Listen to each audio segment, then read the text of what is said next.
Boa noite, gente. Está começando o 4º episódio do HumanaCast, o podcast da Clínica Humana. E nesse episódio eu tô com dois caras aqui que conquistaram o coração do jacobinense e um deles cuida literalmente do coração de vários jacobinenses.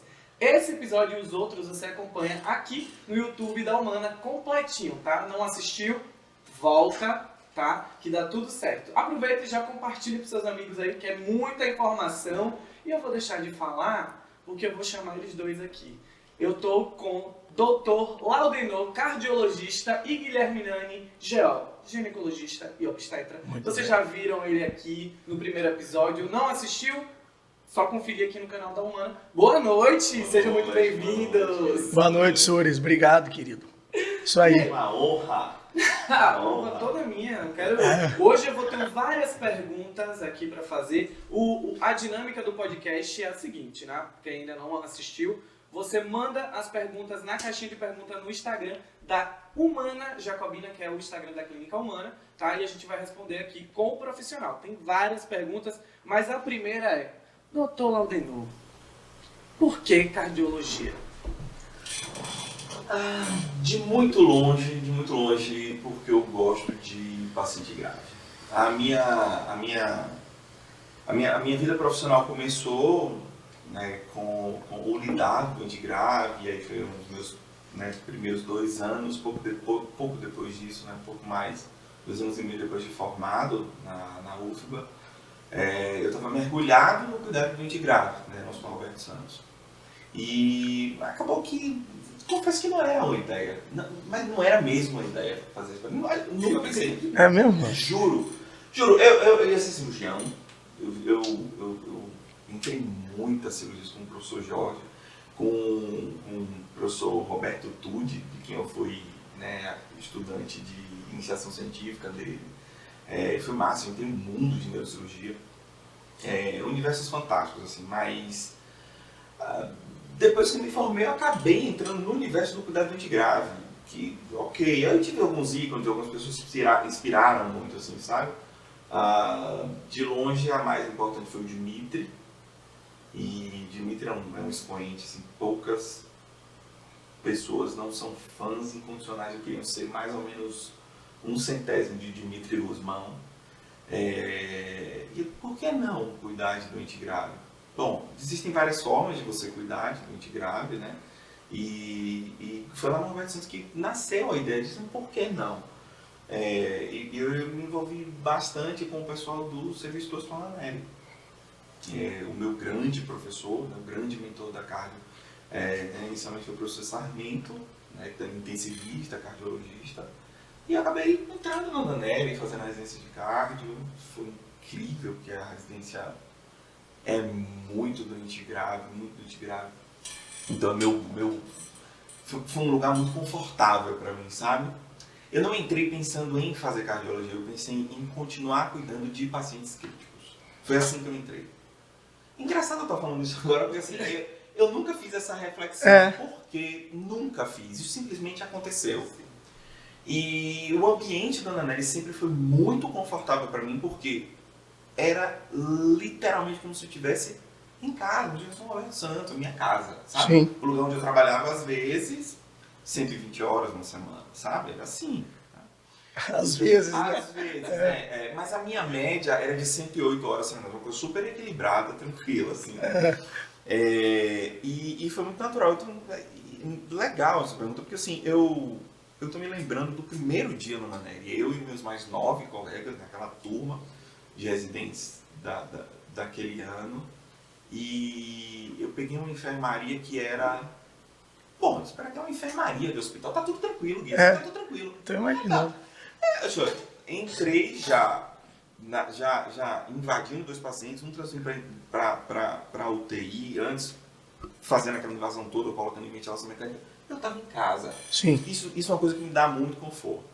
E depois disso veio as soluções da especialidade. Eu fui aprendendo o que era cardiologia ao longo que eu fui fazendo.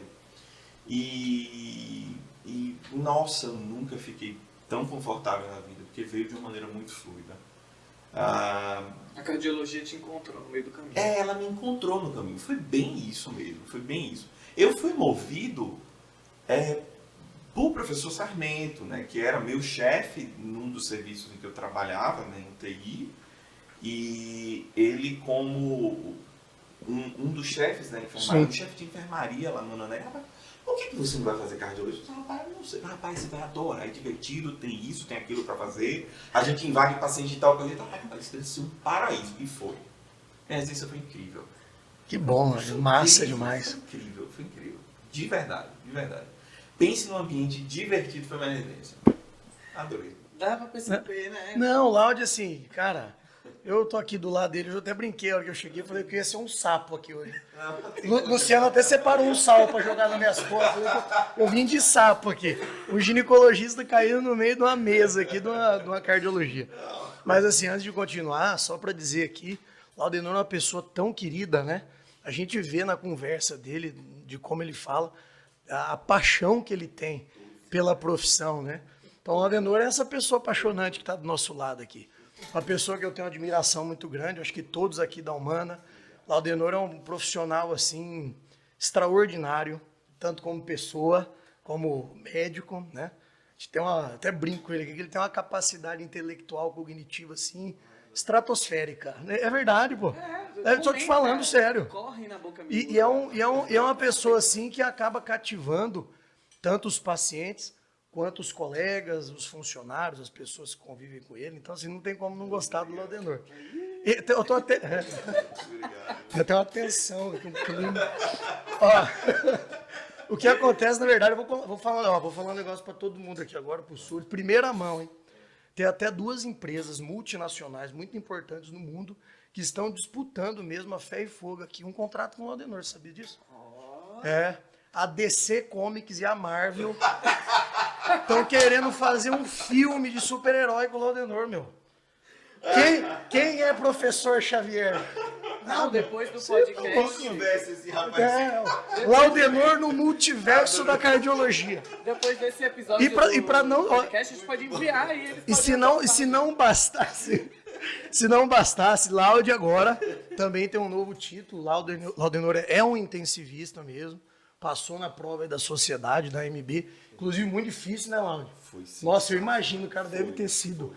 Quando eu fui fazer a minha de ginecologia obstetrícia, eu já cheguei lá com uma vara verde tremendo. Você imagina uma de intensivista, né, irmão? Não, e o melhor que você fala, divertidíssimo. Gente, ele tava aqui. Foi muito difícil, ele foi sensacional. Foi divertido. É isso aí que a gente Mas eu viu. digo pra você, enquanto eu vivenciava, assim, a prova aconteceu agora, né? Enquanto eu vivenciava a experiência que foi desenhada pela AMIB, né, Associação de Medicina Intensiva Brasileira, assim, um dia de prova teórica, né, super, né, barra pesada, claro, é uma prova de especialista, Sim. né? Sim. E um dia de prova prática que, rapaz, não tem como você passar naquilo sem ser. Assim, eu juro, foi muito tenso, foi realmente muito tenso. Mas depois que passou aquela tensão, foi de fato, e eu tenho que dizer para vocês, assim, eu nunca fiz uma avaliação mais honesta na minha vida. Que legal, velho. Foi muito honesta. Isso, inclusive, falei para alguns dos colegas que estavam avaliando a gente lá. Terminou a prova, você passa. Rapaz, não sei, eu fui ótimo. Graças a Deus, fui muito bem. Depois disso eu soube, né? Depois que eu aprovado, eu soube. Aprovado. Aí deu aquela respirada. Fui ótimo. Mas eu confesso que diz assim, caramba, a organização, o acolhimento foi sensacional. E isso tava na minha veia, não tinha como eu não fazer um negócio desse, sabe? Nós sentimos no início da conversa dele que tinha que poxa. ser isso também. Agora eu quero saber como é que você chega a Jacobina, porque você não é jacobinense de nascença, Ainda mas bem de que alma... Rapaz, Já eu não saio daqui. Eu disse assim, embora daqui, não, amarrei o jegue aqui, não tem jeito, meu filho, já foi. Não tem como. Isso aqui é um paraíso. É verdade. Como é que eu vim parar? Depois que eu terminei a residência de cardio, eu fiz a cardiografia, e aí a gente teve treinamento em outras modalidades de imagem cardiovascular. Eu conheci o professor Luiz Cláudio Correia, que é, nossa, um absurdo assim, na vida de qualquer um que o conhece, né? Que ele é hoje é o grande mentor que eu tenho assim, na vida. Assim, né? Hoje, um grande amigo e um mentor, um expoente da medicina baseada em evidência. E depois que eu me inseri, eu acabei fazendo tomografia cardíaca, né, com o Luiz, depois eu passei um período no Hopkins, sedimentando isso, né, sedimentando a experiência. Depois surgiu ressonância cardíaca. Mas a minha vida toda, depois que comecei a fazer ecocardiografia, ela foi toda no Hospital Português, em Salvador.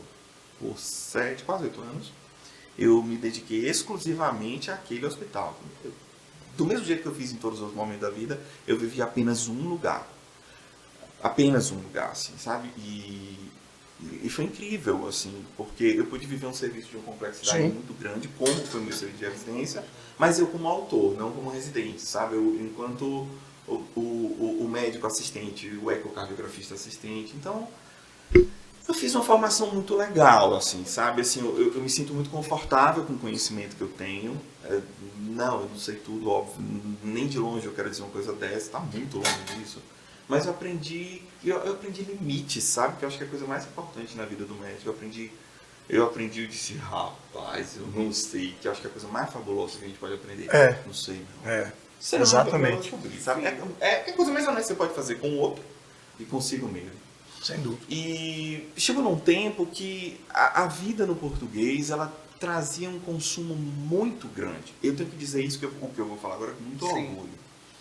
Eu estava domingo a domingo no Hospital Português, domingo a domingo, vivendo de uma maneira que eu já não via como me separar de uma relação tão visceral. E aí isso trouxe um comprometimento familiar importante. Sim. Então, assim, foi a partir disso que eu tenho que pensar numa modalidade diferente, uma coisa que traga mais qualidade, onde eu possa levar, assim, aquilo que eu sei.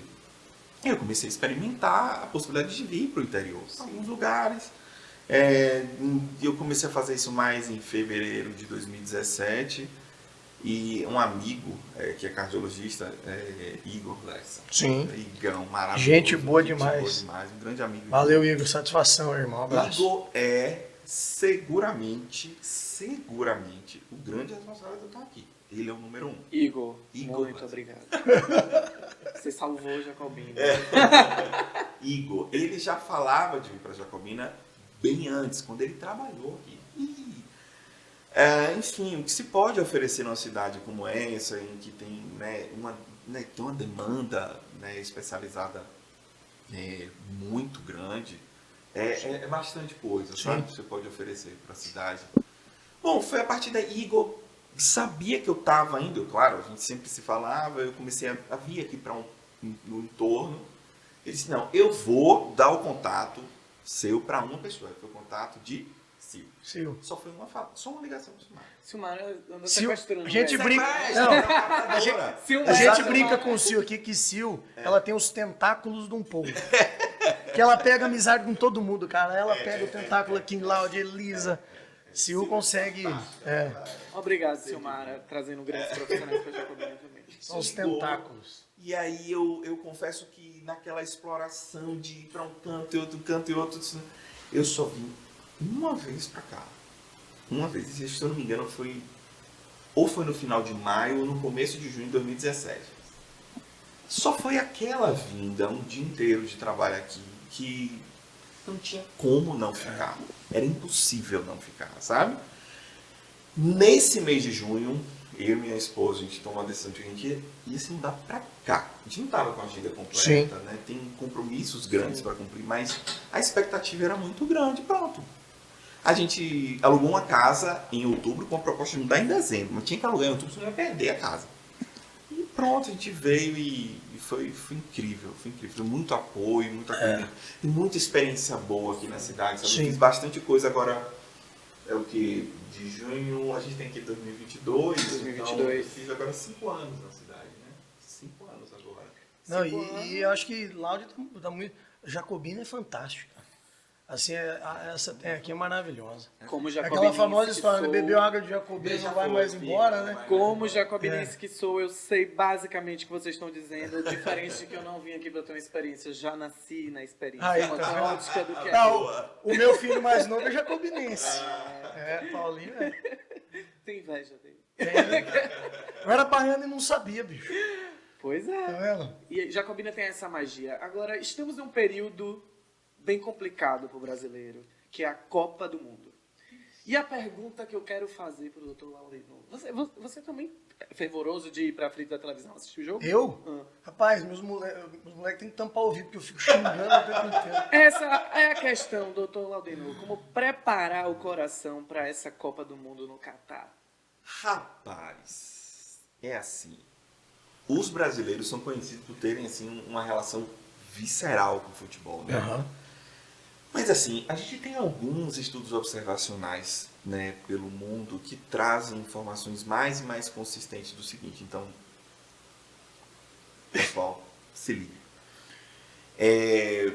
Tem estudo observacional assim, em uma Copa do Mundo mesmo, em que assim, a frequência de eventos cardiovasculares em períodos não Copa do Mundo e Copa do Mundo, a diferença é dramática. Por quê? Porque a Copa do Mundo é realmente uma prova de estresse.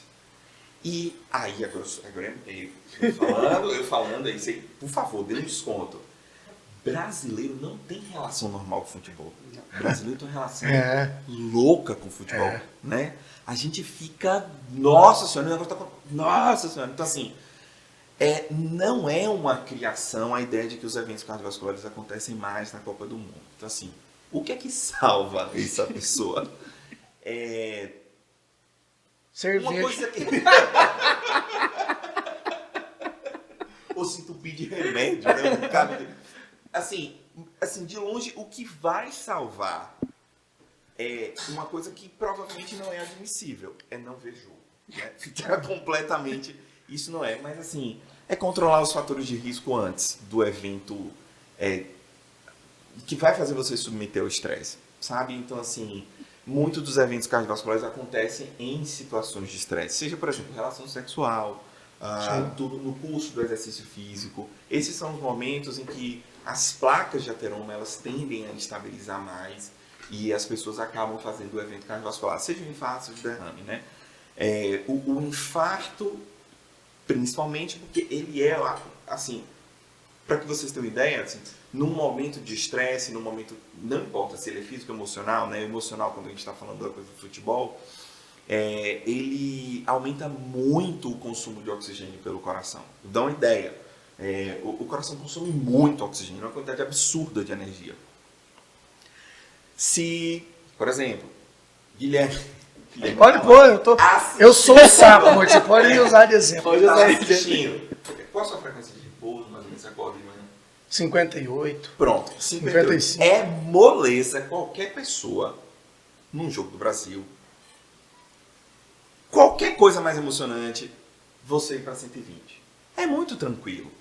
110 de frequência. Isso acontece com qualquer um de nós. Não é difícil, porque a quantidade de estresse é realmente significativa. O que é que isso significa em consumo de oxigênio para o coração?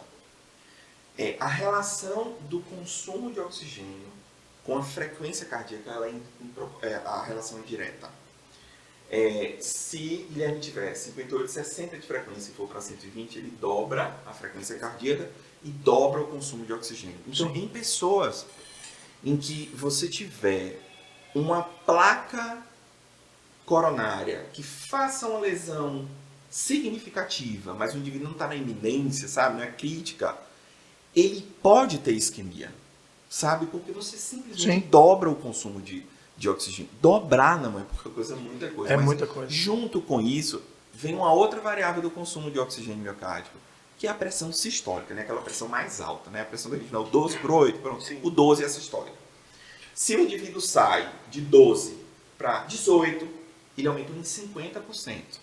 Ele vai aumentar também em 50% o consumo de oxigênio miocárdico. Então, imagina a confusão que é você ir para 120 frequência e bater 18 pressão, que não é difícil. Sim. Não é difícil. Então, assim, esses estudos de coorte, eles são sólidos, eles trazem de uma maneira mais clara o papel do estresse emocional no evento cardíaco. Assim. Barra pesada. Assistir o jogo, agora convide ele, né? Pra assistir o jogo com você, que já fica lá tranquilo. Continuando no esporte, aqui tem uma pergunta, que agora entrando nas perguntas que vocês enviaram nas caixinhas. Tenho 40 anos e faço maratona. quais os cuidados que tenho que ter para correr por mais... Vou dar aqui a página, tá? Oh, meu Deus. Tenho 40 anos, ele faz maratona, correr por muito mais anos. Abração, meus amigos. Tarcísio. Tarcísio.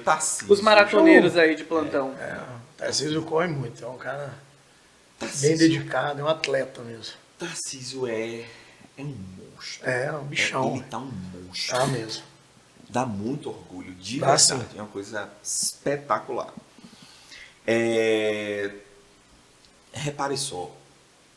O 40 anos é bem interessante, né? É algo arbitrário, mas o que eu vou colocar para vocês, mas as nossas diretrizes, elas pontuam exatamente assim, quando é que um indivíduo precisa de uma avaliação cardiovascular para prática de exercício físico. E assim, o 40 anos entra na história que assim, o indivíduo abaixo de 40 anos, ele não necessita de nada além de um exame clínico. Ele pode fazer uma avaliação com o clínico, não necessariamente com o cardiologista. Exame físico normal, o indivíduo não tem sintoma, ele pode começar a praticar atividade física. O que Tarcísio está colocando é uma coisa diferente. Sim. O ponto do 40 anos não vale para o 40 anos, tá certo? 40 anos é para a pessoa normal. Quero fazer academia, eu quero correr, eu quero... paraquedas, skate, bungee jump, Sim. baleado, não importa. Você não precisa de uma avaliação formal para isso, que não uma avaliação de exame clínico, tá?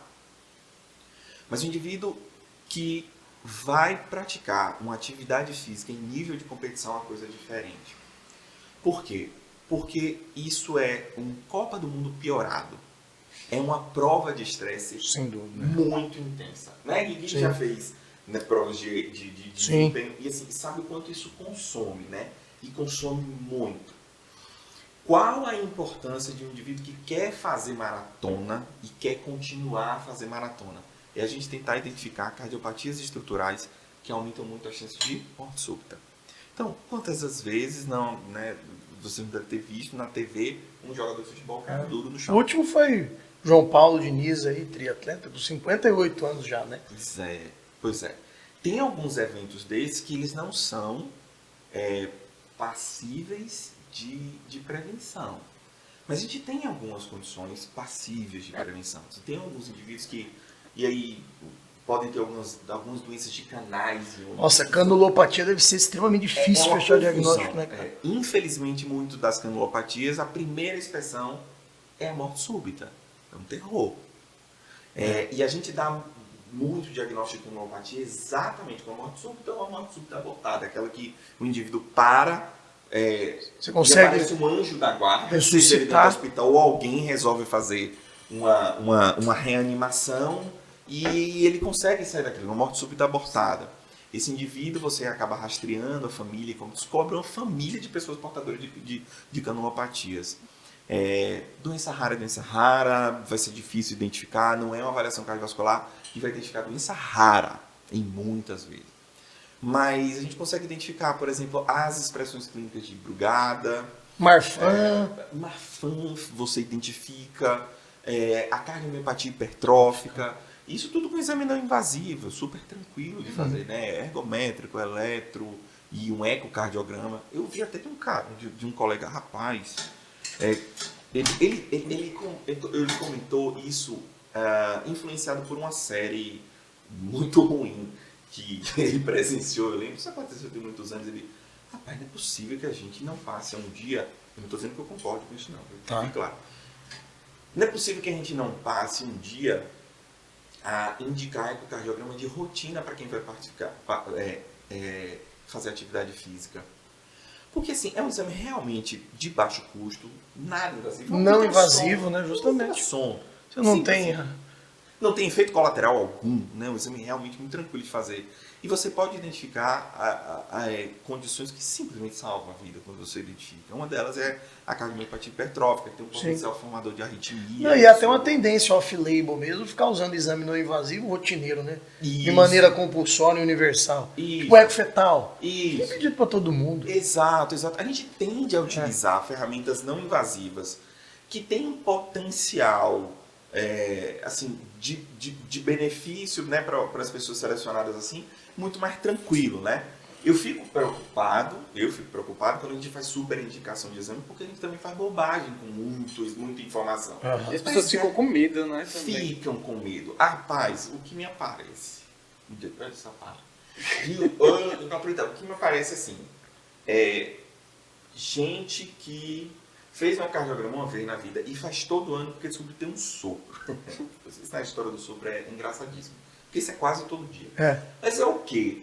Não, apareceu no ecocardiograma que é uma técnica de ultrassom, só que a gente usa sempre o Doppler. O Doppler é uma técnica que a gente usa no ultrassom para identificar a velocidade do sangue, para onde vai o sangue. Ela só fica mais e mais sensível. O que quer dizer? É que a gente começa a enxergar jatinhos vindo de uma câmara para outra do coração que no passado você não enxergava. Algumas pessoas encontram isso no ecocardiograma, alguns profissionais encontram isso no ecocardiograma e explicam para o paciente que isso é um sopro. Acontece que sopro não é o achado do ecocardiograma. Sopro é aquilo que a gente com o estetoscópio identifica.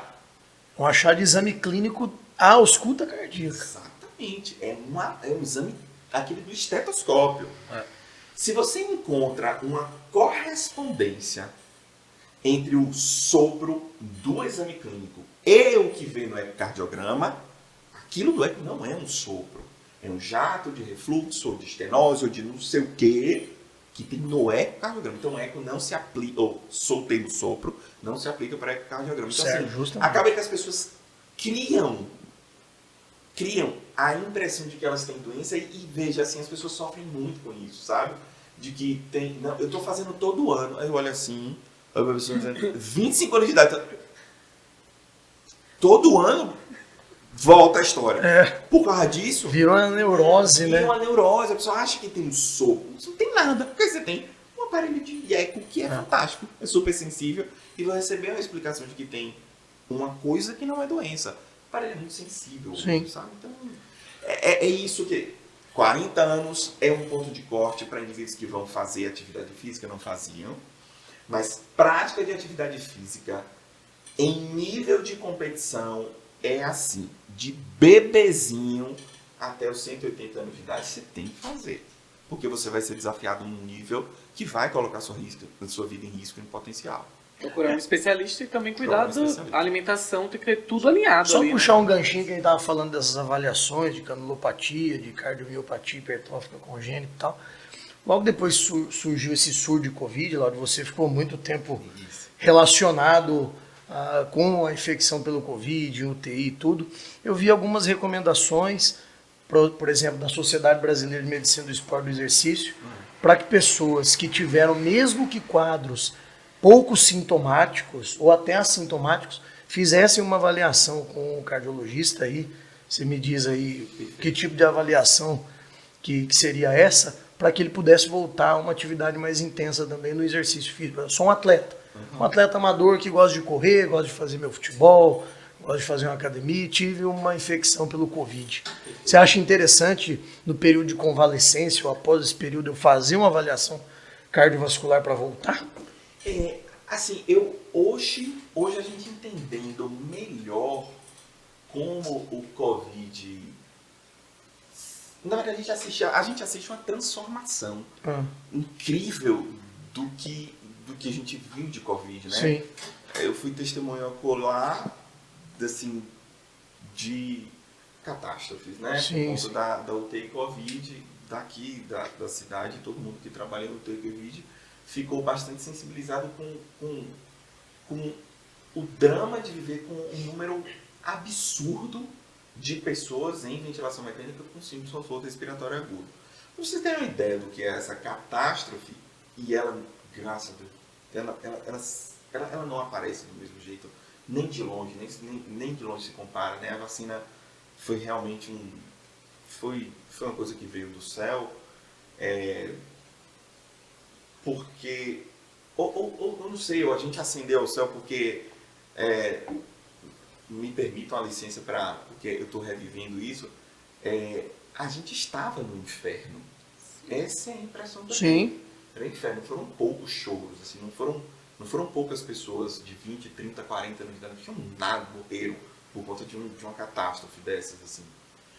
Essa expressão clínica do Covid, né, o céu desceu pra gente na forma de vacinação. A gente não encontra mais Covid daquela forma. Sim. Eu lembro que, assim, quando eu comecei a minha vida médica, a síndrome de desconforto respiratório agudo era uma coisa que a gente encontrava sério. Era assim, um por mês, numa UTI, nível 3, uma UTI de alta complexidade, doente muito grave. Um por mês, uma a cada 2 meses. E não, era um dia a dia. Só tinha paciente assim. E de repente, essa incidência... Pipoca! É um estouro, uma coisa absurda, sabe? Só tinha paciente assim, com síndrome respiratório agudo grave. Hoje, a gente viu a transformação do pós-Covid, né? Assim, eu quero dizer, como as pessoas têm se comportado no pós-Covid. Se você me perguntasse isso há um ano atrás, eu diria, acho que vale a pena. Acho que vale a pena para todo mundo que fazia uma prática. Rapaz, vai fazer sua avaliação clínica, porque a gente encontrou, e eu recebi muito mesmo, de paciente com manifestações cardiovasculares de Covid, que comprometiam muito a qualidade de vida. Mas depois a gente entendeu que isso ficava muito naquele período em torno de 4, 12 semanas da convalescência, sabe? E muitas expressões importantes. Um indivíduo que assim está aqui com pressão normal, daqui a pouco estoura, daqui a pouco cai muito. Isso assim, curado, sabe? Então, manifestando com desautonomia. Algumas formas de arritmia, algumas formas de taquicardia completamente desproporcional. A pessoa está aqui bem, vai no banheiro, mas 80 de frequência vai para 130 indo para o banheiro, uma pessoa normal, sabe? Então, assim, essas pessoas, assim... E esse indivíduo que ficar assim pós-Covid, vale muito a pena ele pensar na avaliação cardiovascular e ir no especialista. Acho que vale muito a pena. Mas hoje a expressão de Covid é leve. Certo. Praticamente não interna Covid. São pouquíssimas as internações do Covid em UTI. Todos aqueles que foram para a terapia intensiva, todos aqueles que ficaram nos jogos, eles têm um potencial distinto de doença cardiovascular expressa, a perda da função cardíaca, algumas formas de arritmia, sabe? Essa é uma pergunta que me faz refletir sobre, rapaz, achei assim, Deus desceu na forma de vacina, não tem tudo disso. Legal essa reflexão mesmo. Sim. Eu acho que você acabou respondendo uma das perguntas aqui, né? Sobre o SOP, aumento de risco de doenças cardíacas, tem alguma relação? Não. Então SOP é outra coisa. SOP é outra coisa. Então já pode responder essa então já. Pronto. SOP é síndrome dos ovários policísticos. Inclusive, Silmar e Elisa falaram bastante sobre esse tipo de patologia na segunda-feira. Né? E eu, errando aqui a sigla. Mas aí, doutor, o SOP aumenta o risco de doenças cardíacas? Isso. O que ocorre com o SOP? Assim, o SOP é uma alteração endócrina muito presente na mulher, né? De 6, 10% dela, né? Que pega um bocadão, né? De SOP. Temos bastante no ambulatório. Né? No ambulatório, né, Gui? Pega muito. Pronto, eu vou fazer uma troca aqui com o Gui, que é o seguinte. Qual é, Gui, para você, o modelo da paciente com SOP? Olha, paciente, pensando nesse perfil plurimetabólico e tudo, é um paciente que geralmente tem um índice de massa corporal elevado, geralmente a paciente tem uma massa gorda aumentada, né? Principalmente visceral, ela tem um aumento da gordura visceral. É uma paciente que geralmente, quase 50% das vezes, tem dislipidemia associada.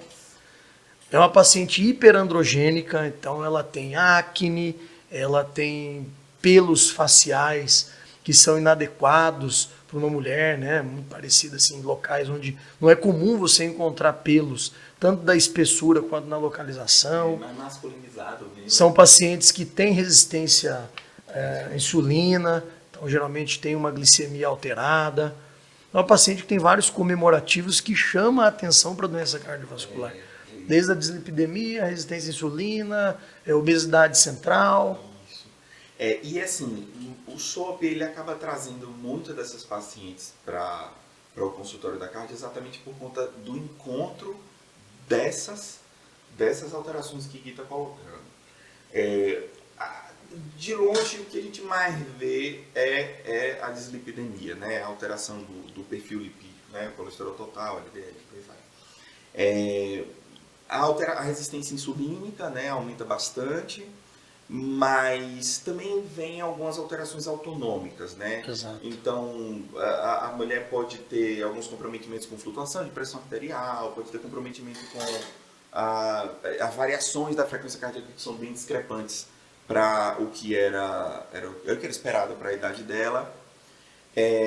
Mas, assim, até o momento, a relação da síndrome de ovário policístico com o aumento da frequência de morte por doença cardiovascular, ela não é precisa. Isso. Ela é presumida. Por quê? Porque essas mulheres são esse modelo que está trazendo. Mulher com frequência, obesidade, frequência, aumento do perfil lipídico, aí vem as coisas que vêm junto, aumento da resistência insulínica, o pré-diabetes, diabetes, então não tem uma relação forte com morte bem estabelecida, mas é razoável pensar que o risco dessas mulheres é maior, o risco de morte é maior. Agora vamos usar a sigla que eu errei. Eu troquei a sigla. Os cardiologistas já recomendam sucubitril mais valsartana como terapia continencial em pacientes com ICFER sintomática. Agora eu quero que você fale a sigla aí. Que você falou pra mim no início, gente. Sem condição nenhuma de eu repetir. Insuficiência cardíaca de fração de ejeção reduzida. É assim, a gente tem pacientes que têm a insuficiência cardíaca, tipicamente ela é marcada pela intolerância para fazer as coisas. Essa é uma das principais razões das pessoas buscarem cardiologista, né? Eu não estou tolerando fazer as coisas, vou ver se meu coração não está com defeito. Quando se define insuficiência cardíaca, ela pode ser, olha, o coração não está batendo legal, ou ele bate legal, ele bate normal. Mas o problema talvez seja na acomodação de líquido, assim, no tanto de líquido que deveria, olha, o coração dando tempo para encher. Porque o coração, assim, não é uma bomba que ela funciona como muitas pessoas pensam, assim, chegou o sangue, aí chegou o sangue, ele vai bater, puf, tá assim e puf, manda tudo embora e ele de repente abre e entra tudo de sangue, ele puf, manda tudo embora. Não. O coração ele funciona com o conceito da fração de ejeção. O que é isso? Ele abriu, pronto, recebe aquele tanto de sangue e daquele tanto ele tem que mandar pelo menos metade embora. Isso é o normal. Metade até mais ou menos 70%. Isso é o normal. Indivíduos que mandem menos do que metade, eles têm uma fração de ejeção reduzida, podendo ou não ter a síndrome de insuficiência cardíaca, que tem vários critérios diagnósticos. O que está sendo colocado na pergunta é o seguinte: é uma das muitas opções terapêuticas para o tratamento da insuficiência cardíaca mais difícil de manejar e assim, que requer mais atenção, que é a insuficiência cardíaca em que a pessoa perde o desempenho do coração. Nos últimos anos entrou em Entresto, que é essa combinação do valsartan com sacubitril. É uma combinação de vasodilatadores e que inicialmente foi comparado no Paradigm of Failure, publicado no New England, como uma droga, assim, essa foi a proposta, uma droga muito superior ao tratamento padrão com o remédio que tem um montão de gente aí usando para hipertensão, que é o maleato enalapril, uma droga fantástica para tratar insuficiência cardíaca, mas é apenas uma das muitas drogas que a gente acaba tendo de usar. O Entresto entrou, assim, ó, quem fez a pergunta, eu já vou colocar de maneira clara, assim, eu tenho arestas com a forma como o Entresto entrou no mercado. Mas, via de regra, ainda colocamos o Entresto como vou considerar ele mais na frente no tratamento de deficiência cardíaca, depois que eu tentar as outras classes, né? Inclusive começando já com IECA, BRA, que é o maleato de enalapril. Entretanto, há uma corrente que sugere o seguinte: já que o Entresto ele provou, entre aspas, tá? Provou superioridade ao maleato de enalapril, por que não começa logo com ele? Certo? Esse questionamento é bem interessante, mas eu vou colocar qual é a minha intriga. Eu acho que a maneira com que o Entresto entrou no mercado foi uma maneira que não foi a mais adequada. Não foi, na minha opinião. Por que não foi a mais adequada? Porque ele foi comparado de uma maneira desonesta com o enalapril. O ensaio clínico ele teve um desenho interessante, mas ele começou comparando os indivíduos que usavam o enalapril sem a dose máxima como era preconizada, a dose intermediária. Teve um viés no estudo aí. Entresto comparado com o enalapril meia boca. Não pode. Se o padrão do tratamento é enalapril dose cheia, com a intenção de colocar dose cheia, esse foi um problema. Então teve esse viés na seleção. E o segundo ponto é assim, eles só passou para o uso do Entresto na prática clínica quem aguentou o remédio. Sacanagem, velho. Como é que você faz um ensaio clínico e não tem só com quem aguenta? Você selecionou a amostragem total. Exatamente. Então tem viés de seleção assim, que é bem significativo. O grupo que entrou, que assim, a galera que aguentou o remédio, entrou competindo com o enalapril meia boca. Essa é a maneira que eu enxergo. Então não acho que seja justo. Qual foi o resultado do trabalho? A partir desse viés de seleção, Entresto é massa, reduz mortalidade em relação ao uso maleato de enalapril. Então tem indivíduos que se beneficiam. Sim, eu não tenho. Hoje eu aceito mais. Por quê? Porque eu sinto necessidade de uma nova droga vasodilatadora. Eu não começo com Entresto. Eu ainda sigo assim, o que o mundo mais tem feito. Tem alguns colegas que defendem, e talvez essa seja uma coisa que saia nas próximas diretrizes, assim, a defesa de que não, por que eu não começar com valsação sacudido? O que eu tenho que dizer não é ruim, eu não acho que seja ruim, eu acho que é interessante. Eu só acho que esse pulo é um tanto, assim, exagerado, sabe? Eu uso quase nada de Entresto, quase nada. O meu doente é selecionado. Até porque Entresto tem um preço que os meus doentes não conseguem pagar. Entresto é muito caro. Meu preço padrão do Entresto na farmácia dá, assim, a dose máxima, né? A dose máxima dá somente R$390 mês. Só que o meu paciente com insuficiência cardíaca, ele precisa usar 8 drogas. Tem mais uma de 390. A hora que você junta todo o bolo de medicamento, fica caríssimo. Hoje mesmo eu estava discutindo sobre isso. O que a gente vai fazer para manter? Porque em você funcionou bem, sabe? Mas, enfim. Não, eu acho que essa fala de lá trouxe um negócio tão interessante. Porque hoje, nessa medicina baseada em evidência, a impressão que eu tenho é que muitos profissionais leem ali aquele artigo, aquele paper, e acaba tomando aquilo como uma verdade absoluta, porque é baseada, e acaba não tendo uma análise, um senso crítico na hora de determinar o nível de evidência desse trabalho, se realmente na tua prática clínica isso vai ser interessante. Né? Eu acho que às vezes falta muito esse senso crítico na hora da gente avaliar alguns trabalhos, né, Laude? Nossa, se falta. Eu acho que assim, é como o professor Luiz Cláudio coloca assim, ele sonha, ele fez uma declaração uma vez, eu não sei se foi público ou não, mas ele fez uma vez, assim, eu sonho com um dia a minha disciplina, né, medicina baseada em evidência, ela deixa de existir. Por quê? Porque não é medicina baseada em evidência, é medicina. Medicina é probabilidade, Você tem probabilidade, você tem a evidência. Isso, é analisar a evidência. Exato. Com essa, pera aí, rapaz, você tem que selecionar assim, meu irmão, eu não concordo não. E essa malícia eu acho que é muito importante mesmo, para um julgamento médico, sabe? Justo. Sabe o que eu tô lembrando? Eu tô lembrando depois disso que é o seguinte, o Congresso Brasileiro de Cardiologia, rapaz, foi massa. O Congresso Brasileiro de Cardiologia é uma paixão. Isso é uma cachaça, meu irmão. Eu tenho até hoje que é o seguinte, Eu tenho até hoje assim, Luiz Cláudio, eu tô lembrando disso assim, me colocou para fazer o seguinte. Tem uma sessão no Congresso Brasileiro de Cardiologia que é o seguinte, eu vou te entregar, a sessão é discutir aquele paper. Certo. Só que uma pessoa apresenta o paper e a outra discute. Normalmente Legal. a estrutura da sessão é uma pessoa mais nova apresenta o paper e passa a bola para quem vai discorrer sobre. Certo. Eu tô rindo pelo seguinte, eu baguncei. E assim, meus pais não gostaram muito, Luiz achou massa.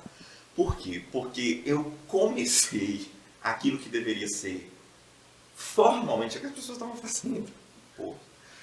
A apresentação era, olha, aqui é um ensaio clínico, o desenho foi feito de tal jeito, de tal jeito, de tal jeito. Basicamente uma leitura de como foi o paper. Eu não fiz isso não, bicho. Rapaz. O que você aprontou lá? Rapaz, eu coloquei assim, ó. Eu coloquei coisas assim muito provocativas no começo. Olha, isso aqui é uma aliada enalapril. Ele nos Estados Unidos custa tanto. Eu botei a caixinha do remédio. Eu lembro que tem no slide. Eu vou mostrar esse slide pra você. Eu quero ver, pô. Eu vou te mostrar assim, rapaz, esse bicho não tem juízo não. Porque eu não mostrei pra meu mentor, né, pra Luiz antes, assim, mas depois que eu falei com ele, rapaz, foi massa, você incomodou um bocado de gente, foi, velho, eu incomodei, acho que não vamos chamar nunca mais.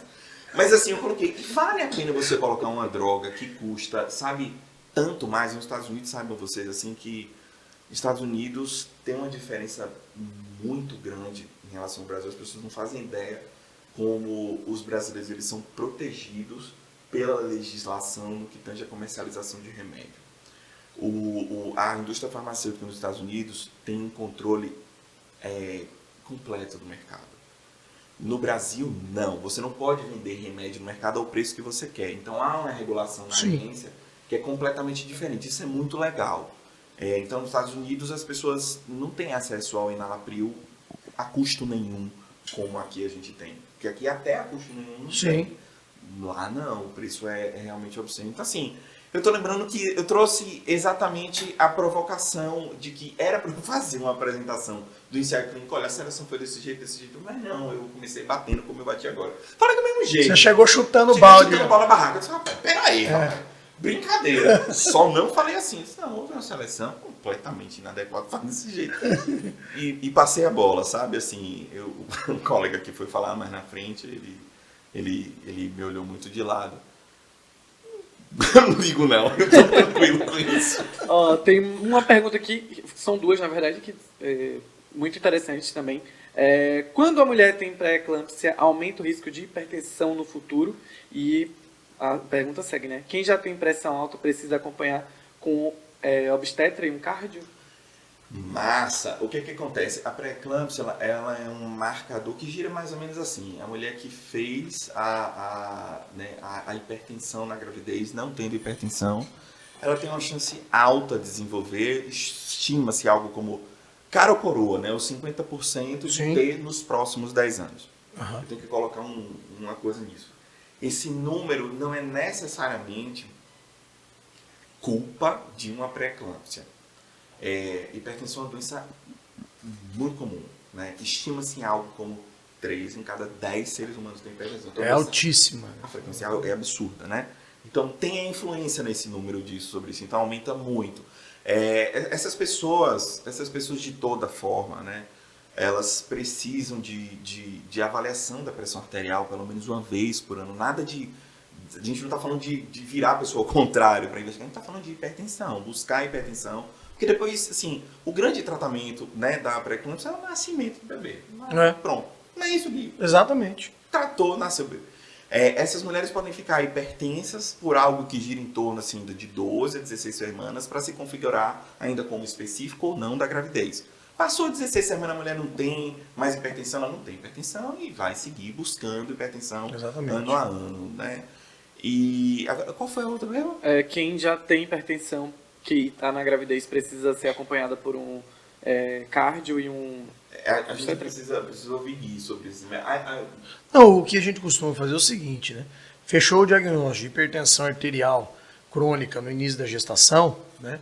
O obstetra, um bom obstetra que fez uma boa residência, está bem atualizado, está de olho aí nos guidelines e nas observações da nossa federação, consegue conduzir numa boa, né? É lógico que se você tiver a oportunidade de trocar uma ideia, como eu tenho aqui com o Láudio, às vezes eu tenho alguma dúvida, eu ligo, a gente conversa, né? E a paciente tiver a oportunidade, talvez, de fazer uma avaliação com a especialidade, eu acho muito viável, por que não, né? É mais um olho em cima da paciente, duas cabeças pensam melhor que uma. E quando você tem um bom entrosamento entre a equipe, essa parceria de especialidade, eu acho que é muito válido. Mas um bom obstetra, se não pegar um caso extremamente complicado, consegue conduzir tranquilamente. Até porque o olhar do tratamento da hipertensão durante o período gravídico é um pouco diferente dentro das especialidades. Por exemplo, na gestante, se eu estiver pensando em introduzir algum medicamento antihipertensivo, eu geralmente vou até o topo desse medicamento. Geralmente é o metildopa, a primeira escolha, e eu uso metildopa até a dose máxima de 2 gramas dia. Geralmente em cardiologia a gente vê associação sem chegar numa dose máxima, né? Mas quando nós temos casos muito graves, onde eu tenho que fazer muita associação medicamentosa, metildopa, aí eu entro com bloqueador de canal de cálcio, aí eu tenho que entrar com beta-bloqueador também. Poxa, essa paciente, ela precisa mesmo de uma segunda opinião. Eu acho que é muito válido essa avaliação quando eu tenho casos mais graves que saem um pouquinho da nossa rotina de consultório.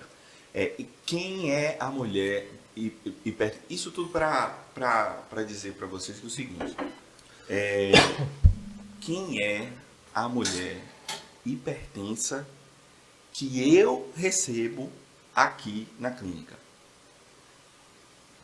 A paciente mais grave.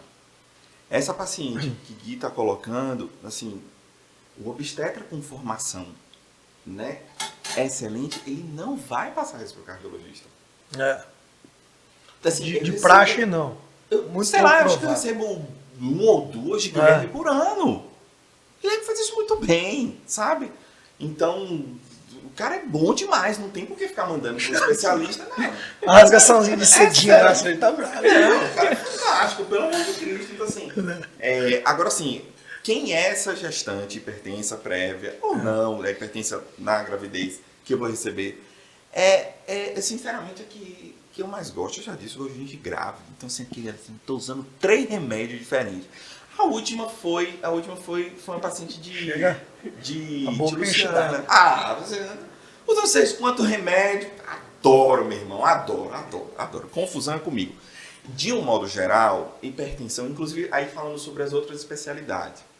Hipertensão, como é uma doença muito comum, a gente está falando de 30% do planeta. Ela deve ser de manejo do médico. Ponto. Qual é o meu sonho? O meu sonho é que eu não manejasse nenhum hipertenso estágio 1 ou 2. Nenhum. Simplesmente nenhum. Se for só por hipertensão. Sim. Para mim, viesse só o paciente com hipertensão grave. Aquele paciente que usa 3 ou mais classes de droga e não consegue obter controle, sabe? Porque é onde você usa mais a expertise mesmo, sabe? Exatamente. Assim, o manejo de múltiplas formas, né?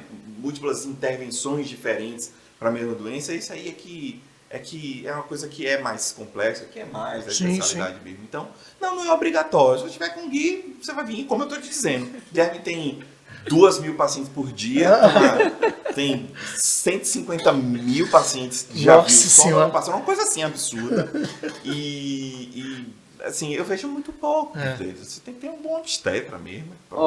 Vocês arrasaram demais aí. Eu tô ligado, Matheusinho, toda a galera da produção aqui. Tem que ter um 4.2, porque é muito assunto. Estamos chegando já no finalzinho, a produção deixa eu fazer mais uma pergunta ou não? Vai para as considerações finais. Só tô com o Láudio aqui, eu fico aqui até amanhã. Eu não sei, eu nem sei quanto tempo a gente tem aqui. Passou rápido, né? Mas é muito conhecimento. Quanto tempo?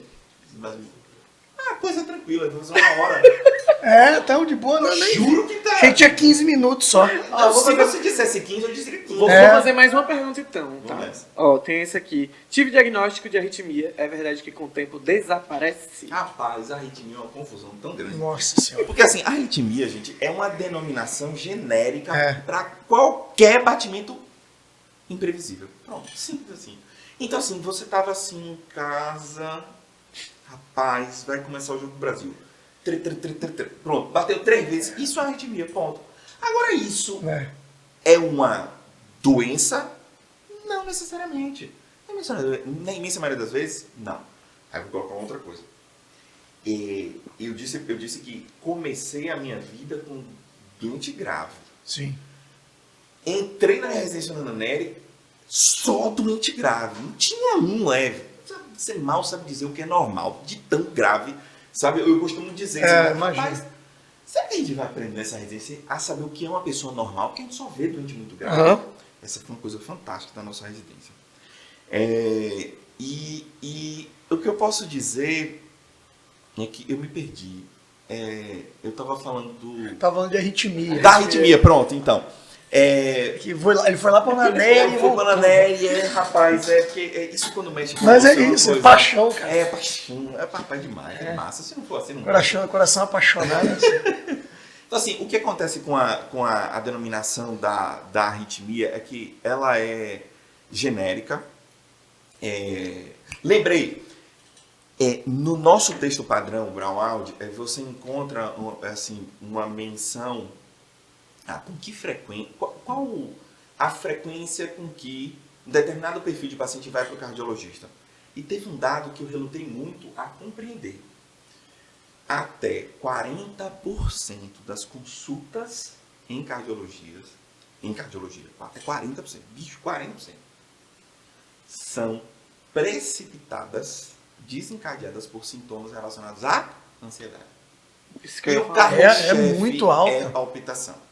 Então, a manifestação é palpitação. O que é palpitação? Palpitação é simplesmente sentir o coração bater. Ele pode ser buf, bater, rapaz. Eu vou morrer. Pode ser a sensação da morte iminente. Sim, né? sim. O coração batendo forte. Ou pode ser, rapaz, estou passando mal e eu sinto forte, mas devagar. A palpitação, ela pode ter várias expressões. Mas basicamente eu sentir o coração bater forte. Amanhã a gente vai ter um monte de gente palpitando. Né? Sim. No jogo do Brasil, a galera vai palpitar muito. Você palpita quando recebe uma notícia triste, quando você está muito feliz. Sim. Então... Você palpita quando vem entrevistar 2 caras como esse. Não, isso é top, irmão. Fantástico, fantástico. E assim... Já não tem uma naquece eu sei aqui, agora você tem que fazer. Contratado ao vivo.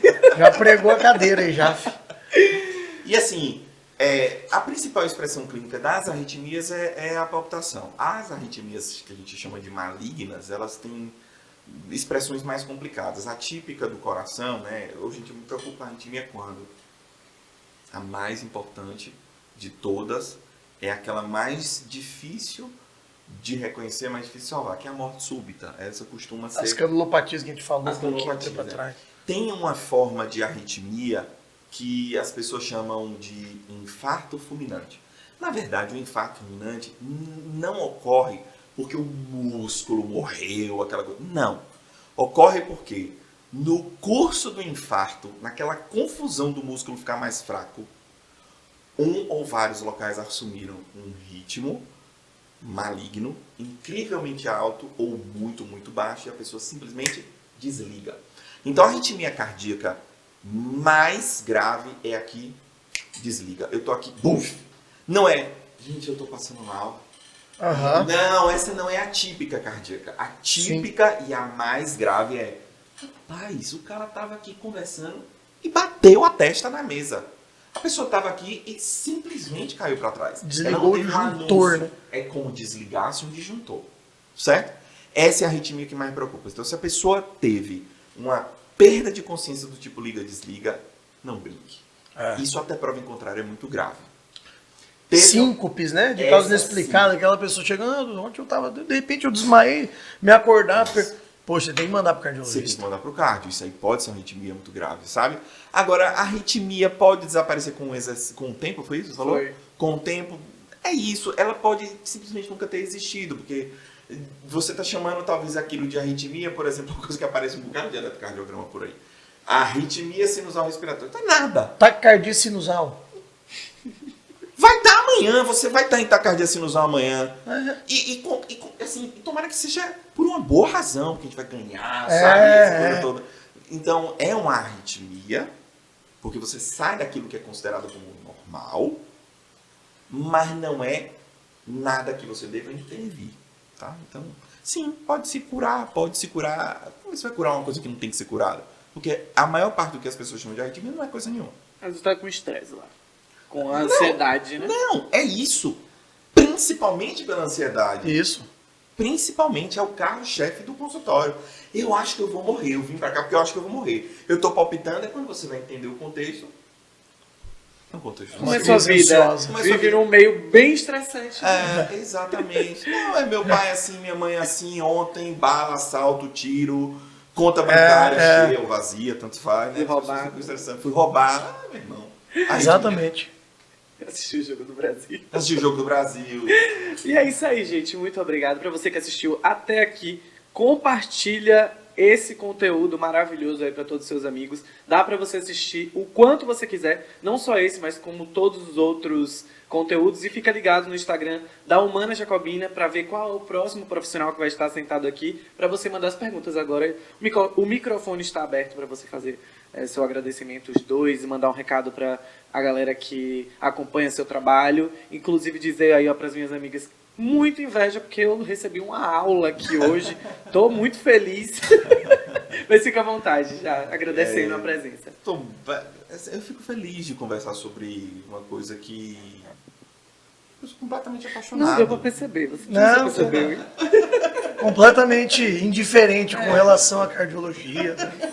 Medicina, nada. É um bico. Se não fosse a produção, a gente ficaria. Se não fosse a produção, a gente ficaria até amanhã. Que horas é essa? 2 da manhã. Quando a gente ouve o papo é muito bom. A produção é fogo. Eu fico muito feliz de falar. Eu fico feliz de ser útil. Se alguma coisa dessa informação. Ave Maria. Ser útil, né? Tem coisa melhor do que você, né? Tornar. Se fazer útil pro outro, né? Acho que essa é a essência da gente aqui, né? A gente servir ao outro. De alguma forma tá pago o dia, né? Esse é o propósito. Obrigado. E precisando, a gente está aqui para servir. Nós vamos precisar de 2.0. É a casa de todos. E a verdadeira sabedoria, o verdadeiro conhecimento não é aquele que fica para você, é aquele que você compartilha. Então, assim, essa ideia do HumanaCast foi muito interessante. Graças a Deus, tenho a oportunidade de estar aqui do lado do meu amigo aqui do Laude, Sil com Elisa. A gente fez isso para poder compartilhar mesmo o que a gente sabe, o que a gente vivencia, né? Acho que o compartilhamento de informação, do que você aprendeu na tua vida, do que você estuda, é uma coisa maravilhosa. E assim, tem uma outra coisa que eu acho que se encaixa perfeito, assim. Isso aqui é o dia a dia da gente, né? Assim, a relação com o outro tem que ser como o nome desse empreendimento, né? Humana. Pronto. E o que é sobre isso? É sobre acertar, é sobre errar, é sobre...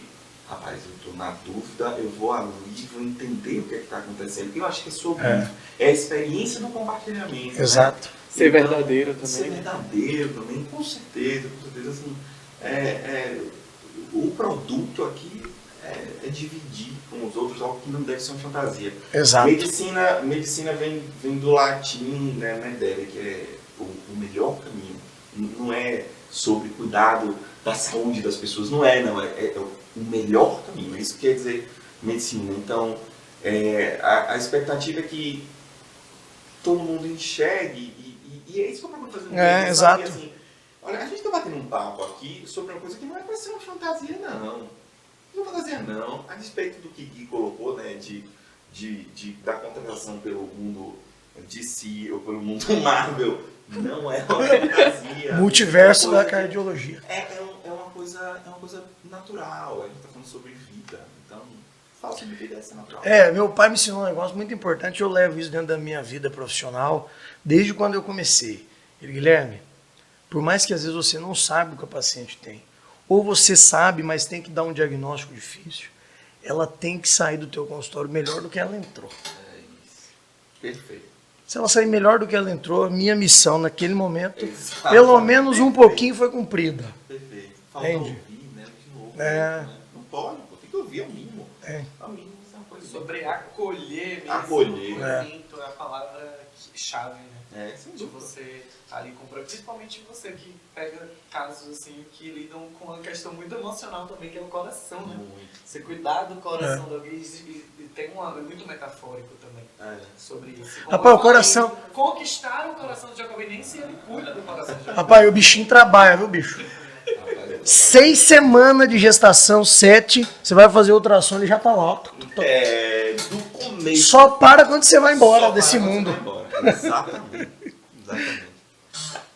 Tudo bem, irmão. Obrigado, queridão. Que isso? Uma honra.